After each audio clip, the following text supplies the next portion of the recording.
وزیر دفاع خواجہ آصف نے کہا کہ یونان کے کوسٹ گارڈز نے ظلم کیا، یونانی عوام بھی اس پر احتجاج کے لیے باہر نکلے۔ انسانی اسمگلنگ میں ملوث لوگوں کے خلاف سخت ترین ایکشن ہونا چاہیے، اس معاملے پر متحد ہو کر ایکشن لینا ہوگا۔ وہ قومی اسمبلی میں اظہار خیال کر رہے تھے۔ جو ظلم کیا یونان کی وہاں پہ کوسٹ گارڈز نے کہ جب لوگ ڈوب رہے تھے انہوں نے انٹروین نہیں کیا۔ یونان کی پبلک کا جو ہے وہ ضمیر جاگا، انہوں نے پروٹیسٹ کیا ہے اس بات کے اوپر۔ جو لوگ اس کاروبار میں ملوث ہیں ان کے خلاف جو ہے سخت ترین ایکشن ہو۔ یہ لوگ جو کل گرفتار ہوئے ہیں، کچھ لوگ بھاگ گئے ہیں۔ 9 مئی کا واقعہ ہوا، پاکستان پہ حملہ ہوا، پاکستان کی دفاعی جو ہے وہ انسٹالیشنز پہ حملہ ہوا۔ ایک طبقہ ہے جو لوگوں کو کہتے ہیں ترسیلات جو ہے وہ بند کریں، پاکستان بھیجنا بند کریں، اور 9 مئی کے بعد بھی جو ہے ان کا یہ سلسلہ جاری ہے۔ میں نے اس دن اوورسیز پاکستانیز کے بارے میں بات کی، وہ اس وقت پاکستان کی ایک قسم کی لائف لائن ہے۔ سیاسی منظرنامے سے خبر ہے کہ نواز شریف کا وطن واپس آنے کا فیصلہ، وفاقی وزیر قانون اعظم نذیر تارڑ سے ملاقات میں حکمت عملی طے پا گئی۔ پارٹی مشاورت کے بعد نواز شریف کی وطن واپسی کی تاریخ کا اعلان کر دیا جائے گا۔ محمد اشفاق کی رپورٹ۔ لندن میں نواز شریف سے وفاقی وزیر قانون اعظم نذیر تارڑ کی ملاقات۔ وزیر قانون نے نواز شریف کو وطن واپسی سے متعلق قانونی طریقے سے آگاہ کیا۔ نواز شریف کی تاحیات نااہلی اور سزا کے خلاف اپیلوں سے متعلق وزیر قانون نے بریفنگ دی۔ اعظم نذیر تارڑ نے کہا کہ نواز شریف جلد وطن واپس آئیں گے۔ وطن واپسی کی تاریخ کا اعلان پارٹی مشاورت کے بعد ہوگا۔ نواز شریف اور اعظم نذیر تارڑ کے درمیان 1 on 1 ملاقات 2 گھنٹے سے زائد وقت تک جاری رہی۔ وزیر خارجہ بلاول بھٹو زرداری نے کہا کہ نون لیگ کے ساتھ سیاسی اختلافات رہیں گے لیکن ذاتی مخالفت نہیں ہوگی۔ بلدیاتی الیکشن میں دھاندلی کا الزام لگانے والوں کو کارکردگی سے جواب دیں گے۔ میثاق جمہوریت کو اب نواز شریف صاحب آگے لے کر چلیں گے۔ وہ کراچی میں تقریب سے خطاب کر رہے تھے۔ صدر زرداری صاحب نے اور پھر میں نے اسی مہینے لاہور میں ٹائم گزارے تھے، اور اب صدر زرداری صاحب جلد واپس آ رہا ہے۔ وہ لاہور میں بیٹھے گا، جب وہ نکلتا ہے پھر میں وہاں بیٹھوں گا انشاءاللہ تعالی۔ ہم جو گیپ آیا ہے، جو ایک بہت یہ جو پروسیسز 2018-2013 الیکشن کے بعد جس طریقے سے اس صوبے میں سیاست کروائی گئی، اگر ہم امید رکھتے ہیں کہ پاکستان پیپلز پارٹی کو اگر لیول پلینگ فیلڈ دیا جاتا ہے تو اس سپیس میں بھی ہم بہتر پرفارم کر سکیں گے۔ نون لیگ کے ساتھ میرا نہیں خیال ہمارا اختلافات کوئی سیاسی اختلافات ہے۔ میں سمجھتا ہوں جہاں تک پاکستان پیپلز پارٹی اور نون لیگ کی بات ہے، ہمارا ایک جو بھی آج ہم ایک اتحاد میں ہیں، مل کے حکومت میں ہیں، لیکن ہم نے تو مسلسل آگے جا کے پاکستان پیپلز پارٹی نے ہی اس ملک میں رہ کے سیاست کرنا ہے، اور میں امید رکھتا ہوں کہ جو بنیادی اصول ہے جو شہید محترمہ بے نظیر بھٹو اور میاں محمد نواز شریف صاحب نے چارٹر ڈیموکریسی میں سائن کیے ہیں، اس کے تحت ہم اپنے سیاست کو لے کے جائیں گے۔ یا اگر وہ وہ ڈاکیومنٹ تو کافی واست تھا، اگر اس حد تک نہیں تو ہم اپنا مخالفت جو ہے وہ سیاسی مخالفت ضرور رہیں گے، کوئی ذاتی مخالفت نہیں ہوگا۔ پنجاب کا نئے مالی سال کے پہلے 4 ماہ کا 1719 ارب روپے کا ٹیکس فری بجٹ منظور کر لیا گیا۔ سرکاری ملازمین کی تنخواہوں میں 30% اضافہ، جبکہ صحت اور تعلیم کا بجٹ 31% تک بڑھا دیا گیا۔ لیاقت علی کی رپورٹ۔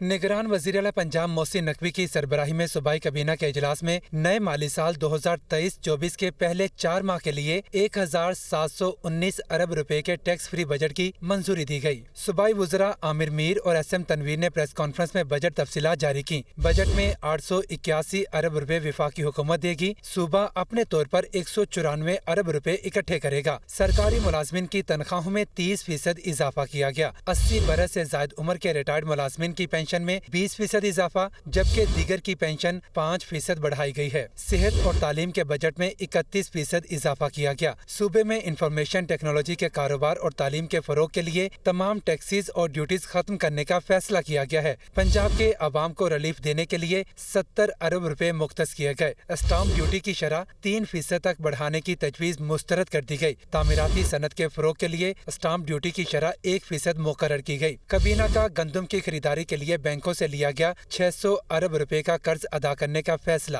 4 ماہ کا ٹوٹل جو لے آؤٹ ہے بجٹ کا، وہ بشمول آمدن اور اخراجات وہ 1719 ارب روپے ہے، جس میں 881 ارب روپے ٹیکس ریسیٹس میں وفاق کی طرف سے آئیں گی، جبکہ صوبہ پنجاب جو ہے وہ اپنے طور پر 194 ارب 194 بلین روپیز اکٹھے کرے گا۔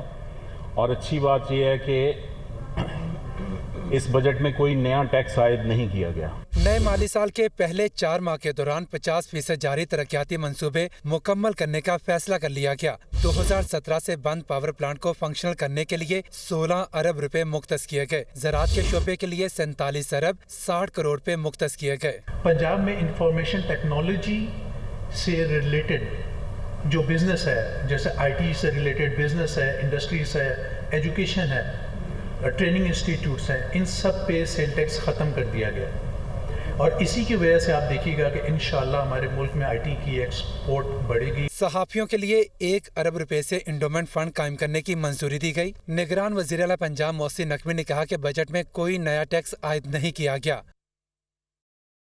بلوچستان کے لیے مالی سال 2023-24 کا بجٹ پیش کر دیا گیا۔ بجٹ کا کل حجم 750 ارب روپے ہے، جس میں ترقیاتی بجٹ 229 ارب جبکہ غیر ترقیاتی بجٹ کا حجم 437 ارب روپے رکھا گیا ہے۔ سرکاری ملازمین کی تنخواہوں میں 30 سے 35% اضافہ اور کم از کم اجرت 32,000 روپے مقرر کی گئی ہے۔ بلوچستان کا بجٹ اجلاس 3 گھنٹے کی تاخیر سے اسپیکر جان محمد جمالی کی صدارت میں ہوا۔ وزیر خزانہ زمر خان اچکزئی نے بجٹ ایوان میں پیش کیا۔ آئندہ مالی سال کے بجٹ میں بے روزگاری کے خاتمے کے لیے 4379 نئی اسامیاں رکھی گئی ہیں۔ صوبے کو وفاق سے NFC ایوارڈ کی مد 521 ارب روپے ملیں گے۔ بجٹ میں صحت کے شعبہ کے لیے 87 ارب روپے جبکہ تعلیم کے لیے مجموعی طور پر 77 ارب 21 کروڑ روپے رکھے گئے۔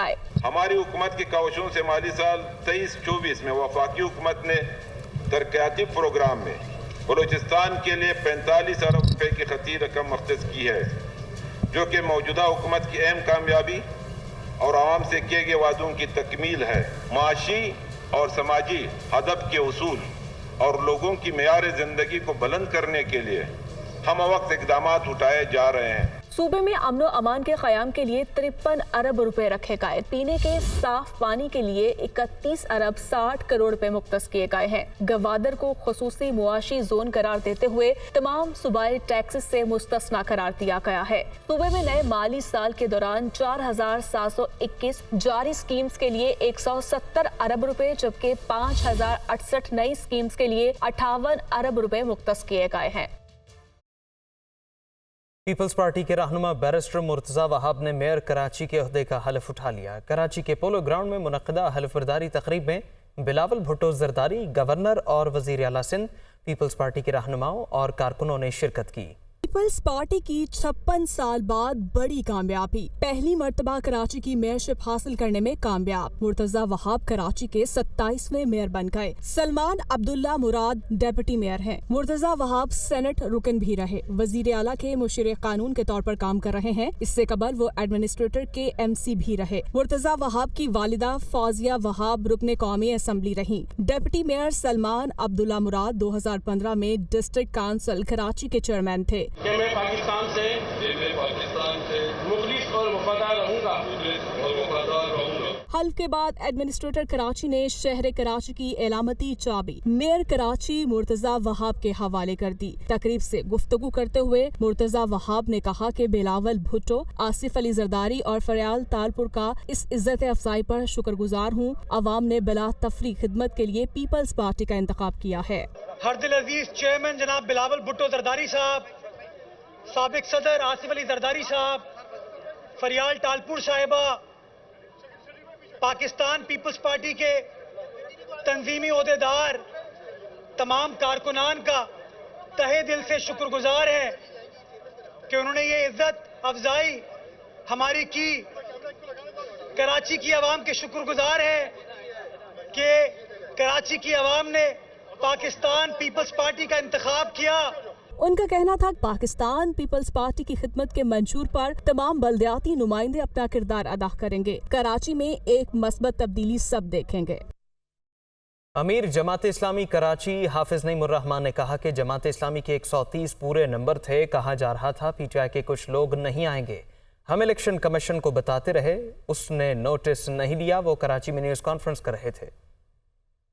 اگر سعید غنی صاحب یا کوئی وزیر صاحب یہ کہتے ہیں کہ جماعت اسلامی کے اتنے لوگ نہیں آئیں گے، وہ تو الحمدللہ انہوں نے منہ کی کھائی، 130/130 تھے جماعت اسلامی کے۔ لیکن یہ بات کہنا یہ خود جو ہے الیکشن کے ضابطے کے خلاف ہے، اور میں تو سمجھتا ہوں یہ تو 62-63 کے بھی خلاف ہے کہ ایک آدمی کسی الیکٹرل پوزیشن پر ہو منتخب اور وہ اس طرح کے کھلے عام دھمکی دے رہا ہو کہ ہمارے رابطے موجود ہیں۔ اور یہ بات آپ کو پتہ ہے کہ الیکشن کے بعد سے ہی انہوں نے یہ کہنا شروع کر دیا تھا کہ پی ٹی آئی کے کچھ لوگ نہیں آئیں گے۔ تو یہ تو ہم بتاتے رہے، الیکشن کمیشن کو انہوں نے نوٹس نہیں لیا۔ فارم 11 کے مطابق جماعت اسلامی کی 100 سے زیادہ نشستیں تھیں، اور 100 سے زیادہ نشستیں ہوتی تو اس کی پروپورشنیٹ ہمیں سیٹیں جو ملنی تھیں خواتین کی، مزدور کی، اور اسی طرح مائنورٹی کی اور یوتھ کی، تو وہ سب ملا کر ہماری سیٹیں کم از کم 155-160 ہونی تھیں۔ ایم کیو ایم پاکستان کے کنوینر ڈاکٹر خالد مقبول صدیقی نے چیف الیکشن کمشنر کو خط لکھ دیا۔ خط میں کہا گیا کہ 7ویں مردم شماری کے بعد 18 سال سے زائد عمر کے نوجوانوں کا انتخابی فہرست میں اندراج یقینی بنایا جائے۔ متحدہ قومی موومنٹ کے سربراہ ڈاکٹر خالد مقبول صدیقی نے چیف الیکشن کمیشنر کو 7ویں مردم شماری کے حوالے سے خط لکھ دیا۔ ڈاکٹر خالد مقبول صدیقی نے خط میں مطالبہ کیا کہ الیکشن شیڈول کے اعلان تک ووٹر لسٹوں کو منجمد کرنے کا فیصلہ فوری واپس لیا جائے۔ انتخابی شیڈول کے اعلان تک انتخابی فہرستوں میں اندراج و اخراج کا کام جاری رہنا چاہیے۔ حکم کی جانب سے لکھے گئے خط میں کہا گیا ہے کہ 7ویں مردم شماری کے بعد 18 سال سے زائد عمر کے نوجوانوں کا انتخابی فہرست میں اندراج یقینی بنایا جائے۔ لاکھوں نوجوانوں کا انتخابی فہرستوں میں اندراج سے قبل فہرستوں کا منجمد ہونا ان سے دانستہ طور پر حق راہ دہی محروم کرنے کے مترادف ہوگا۔ ڈاکٹر خالد مقبول صدیقی نے الیکشن کمیشن کے انتخابی شیڈول کے اعلان سے پہلے ہی انتخابی فہرستوں کو منجمد کرنے کے فیصلے کو انتخابات کی شفافیت پر سوالیہ نشان قرار دیا ہے۔ پنجاب اسمبلی میں بھرتیوں میں بدعنوانی کے کیس میں بڑی پیش رفت ہوئی۔ سابق وزیر اعلیٰ پرویز الہی کی درخواست ضمانت بعد از گرفتاری پر فیصلہ محفوظ۔ اینٹی کرپشن عدالت ضمانت پر محفوظ فیصلہ آج سنائے گی۔ اسپیشل جج اینٹی کرپشن علی رضا آوان نے کیس پر سماعت کی۔ اینٹی کرپشن کی طرف سے اسپیشل پروسیکیوٹر عبدالصمد نے دلائل مکمل کیے اور موقف اپنایا کہ پرویز الہی اس مقدمے میں براہ راست ملزم ہے۔ پرویز الہی کی جانب سے وکیل رانا انتظار نے دلائل مکمل کیے اور موقف اپنایا کہ ملزم کا مقدمہ میں کوئی کردار نہیں ہے، ملزم پر جھوٹا اور سیاسی مقدمہ بنایا گیا۔ عدالت ضمانت منظور کرنے کا حکم دے۔ عدالت نے دلائل سن کر فیصلہ محفوظ کیا۔ فیصلہ آج سنایا جائے گا۔ سپریم کورٹ نے review of judgment and order act کے خلاف درخواستوں پر فیصلہ محفوظ کر لیا۔ اٹارنی جنرل اور فریقین کے وکلاء نے دلائل مکمل کر لیے۔ چیف جسٹس آف پاکستان نے کہا کہ ہم مشاورت کر کے جلد فیصلہ سنائیں گے۔ Of judgment and order act کے خلاف درخواستوں پر فریقین کے دلائل مکمل۔ چیف جسٹس کی سربراہی میں سپریم کورٹ کے 3 رکنی بینچ نے فیصلہ محفوظ کر لیا۔ وکلاء کو 3 دن میں تحریری معروضات جمع کروانے کی ہدایت۔ قرآن سماعت چیف جسٹس نے ریمارکس دیے کہ نظر ثانی کا دائرہ کار بڑھے، اس کی مخالفت نہیں کی گئی۔ جس انداز سے نظر ثانی کا دائرہ بڑھایا گیا، سوال اس پر ہے۔ اٹارنی جنرل نے کہا کہ ایکٹ سے پہلے 184(3) میں نظر ثانی کا کوئی طریقہ نہیں تھا۔ نظر ثانی کا دائرہ بڑھانا کسی سے امتیازی سلوک نہیں۔ اٹارنی جنرل نے کہا کہ نظر ثانی میں نئے گراؤنڈز لینے سے حقائق پر فرق پڑے گا۔ بھارتی سپریم کورٹ 2002 والے فیصلے میں نئے گراؤنڈز کو درست کہہ چکی ہے۔ چیف جسٹس نے ریمارکس دیے کہ نظر ثانی میں کوئی غلطی ہے تو پہلے فیصلے میں دکھانا ہوگی، دوبارہ سماعت کے لیے کوئی تو گراؤنڈ ہوگا۔ عدالت نے الیکشن کمیشن کے وکیل کو دلائل سے روک دیا۔ چیف جسٹس نے کہا کہ عدالت نظر ثانی کو اس ایکٹ کا فیصلہ آنے کے بعد سنے گی۔ الیکشن کمیشن کے وکیل اپنے کاغذات جمع کرا دے، عدالت جائزہ لے لے گی۔ درخواست گزار کے وکیل بیرسٹر علی ظفر نے کہا کہ نظر ثانی کے لیے لارجر بینچ بنانے سے پورے کیس کی سماعت دوبارہ ہوگی۔ بینچ میں شامل نئے ججز کو دوبارہ کیس سننا ہی ہوگا۔ اگر صرف نظر ثانی کی بات ہے تو فیصلے میں غلطی پہلا بینچ درست کر سکتا ہے۔